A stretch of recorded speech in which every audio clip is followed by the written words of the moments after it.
Tudo bem, pessoal? Hoje comentário sobre Deepwater, Águas Profundas, filme dirigido por Adrian Lyne, que no começo desse mês de março completou 81 anos de vida.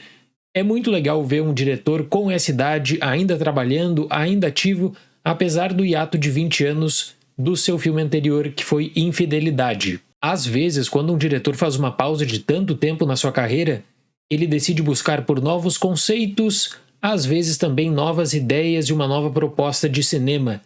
Nesse caso, no entanto, o Adrian Lyne segue muito fiel à sua base já tradicional de suspense erótico. E por mais que eu celebre esse fato, celebre o retorno do Adrian Lyne, não é apenas com provocações sexuais que você faz um bom thriller erótico. Deepwater é muito frustrante. Antes de continuar, eu quero deixar um recado da EBAC. No dia 22 de março, às 19 horas, teremos o evento Audiovisual Brasileiro, Um Panorama, de Débora Ivanov, produtora e sócia da Gulani e que também já foi diretora da Ancine. Ela vai compartilhar sua experiência no audiovisual brasileiro, discutindo sobre políticas públicas, impacto da pandemia e tendências para o futuro. As inscrições são gratuitas e o link está na descrição do vídeo.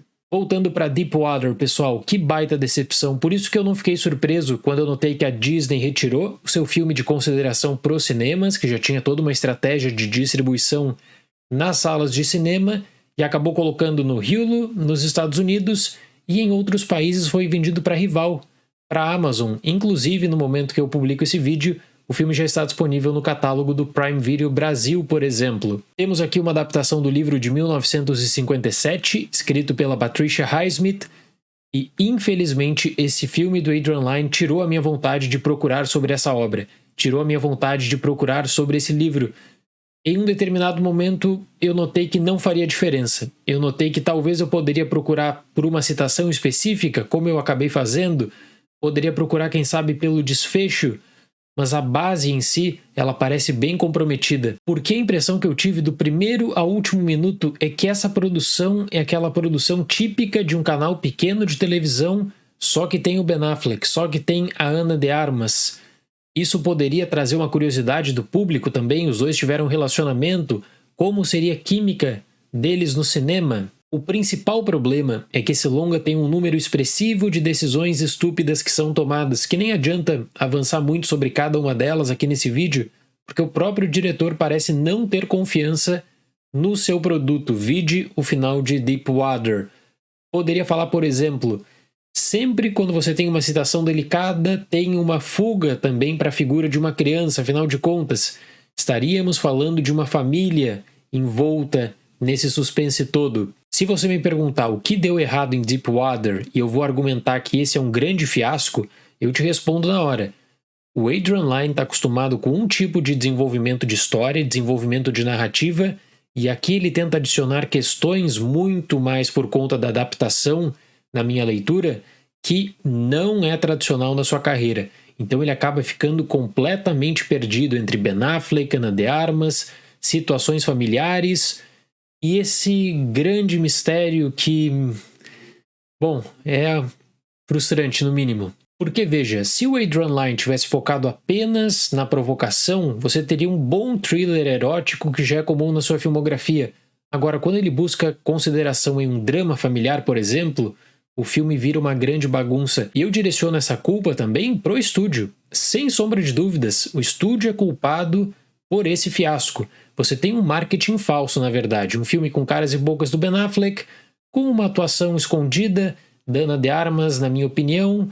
Essa questão familiar que nunca é bem desenvolvida. E sabe o que parece? Aquele panetone que na caixa tem a propaganda, muito recheio. Quando você abre, nota que tem tudo menos recheio. Exatamente esse é o caso de Deepwater. Vic, interpretado por Ben Affleck, e Melinda, interpretada por Ana de Armas, passam por problemas no casamento. Eles fazem um pacto e Melinda pode ter quantos amantes quiser, desde que ela não abandone a família. Mas quando um desaparecimento acaba afetando um desses relacionamentos da mulher, os comportamentos suspeitos de Vic chamam a atenção da comunidade. Esse filme poderia falar sobre ciúme, relacionamento aberto, problemas no casamento, problemas também de conviver com a noção de uma família próspera e feliz. Não faz nada disso, até o espectador pode fazer essa leitura isolada, porque a base em si ela é muito fraca. Afinal de contas, nós temos aqui um filme em que o Ben Affleck passa 2 horas alternando entre 3 expressões faciais. Só isso. Você tem o Ben Affleck provocador, com aquele olhar compenetrado, o Ben Affleck feliz, olhando para cima ou sorrindo, e o Ben Affleck manipulador, com uma expressão fechada que nos olhos tenta passar que é mais inteligente do que qualquer outra pessoa. Isso, na minha leitura, é até uma afronta com o público, dado o teor da história. O processo de escolha do elenco definitivamente não foi bem feito. Porque tudo bem, a decisão é de um filme provocador. Ok, mas você não vai fazer isso com o Ben Affleck. O Ben Affleck, ele se dá bem quando ele tem papéis escritos levando em conta a sua personalidade. Ocorreu isso no ano passado, por exemplo, em Bardo Oscilar da Amazon. E é absurdo o que foi feito nesse roteiro que é assinado pelo Zach Helm e pelo Sam Levinson. Tem situações tão óbvias e tão tolas que o personagem principal demonstra abatimento e todos os demais são apenas burros e estúpidos a ponto de permitir espaço para a progressão dessa história. E isso acaba criando uma grande bola de neve, porque tem situações que nos anos 50, na época de escrita do livro, ok, faziam sentido. Só que agora, no contexto atual, com uma sociedade diferente, não tem a mínima chance de dar certo. Então você tem um trabalho de investigação, por exemplo, que é vazio, que é absolutamente nulo. Existem 500 séries falando sobre isso, mas eles insistem com um tipo de teor que desafia a inteligência do público. Essa é a questão chave para mim. O final de Deepwater é um dos mais preguiçosos que eu vi nos últimos tempos. O final de Deepwater parece que foi escrito no contexto de crise dos roteiristas, no contexto de crise também de criatividade de qualquer pessoa de bom senso. Eu entendo que a adaptação precisa se preocupar em atualizar a linguagem, atualizar a situação, até porque, como eu disse, a sociedade mudou. Ok, só que quando você tem esse filme com um traço provocador e tem um final que é completamente preguiçoso, que é um final que na verdade é mais do mesmo, é um qualquer coisa tirado por público, não tem como não considerar um fiasco. Então eu vou dar para Deepwater a nota 2.